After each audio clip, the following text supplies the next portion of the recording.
Hello bachcho, let's read this question. The question says how many bricks each measuring 25 centimeter into 11.25 centimeter into 6 centimeter will be required to construct a wall 8 meter into 6 meter into 22.5 centimeter.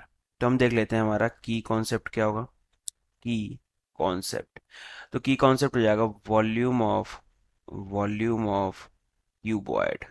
Cuboid और volume of cuboid होता है length into breadth into height. ठीक है.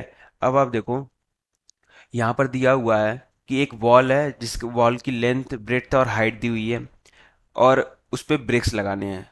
तो यानी wall का जितना volume होगा और मान लो एन नंबर ऑफ ब्रिक्स अगर यूज हो रहा है तो वो एन नंबर ऑफ ब्रिक्स के वॉल्यूम के बराबर होगा.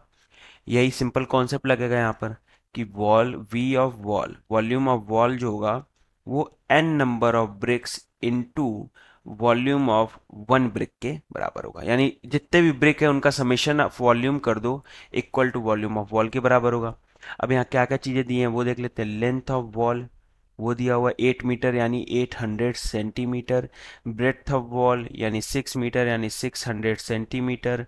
और हाइट ऑफ वॉल वो दिया हमें 22.5 सेंटीमीटर. ब्रिक के बारे में क्या क्या दिया है. लेंथ ऑफ ब्रिक दिया है 25 सेंटीमीटर. ब्रेड्थ ऑफ ब्रिक दिया हुआ है 11.25 सेंटीमीटर. और हाइट ऑफ ब्रिक दिया हुआ है 6 सेंटीमीटर.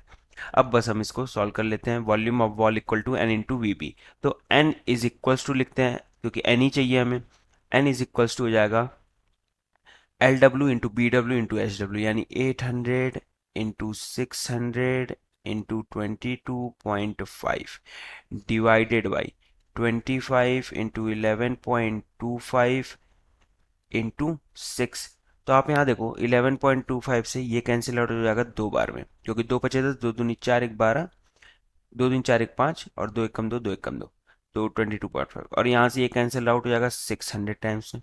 फिर यहाँ से ये कैंसिल आउट हो जाएगा. तो आप देखो ये कैंसिल आउट आएगा 32 टाइम्स में. ठीक है. तो यहाँ से n की वैल्यू क्या आ गई. n इज इक्वल्स टू हो गया 32 इंटू टू यानी 64 और 00 यानी 100. तो n इज इक्वल्स टू हो गया 6400. So the final answer is total number of BRICS will be 6400. Hope you understood it well. Best of luck. Thank you.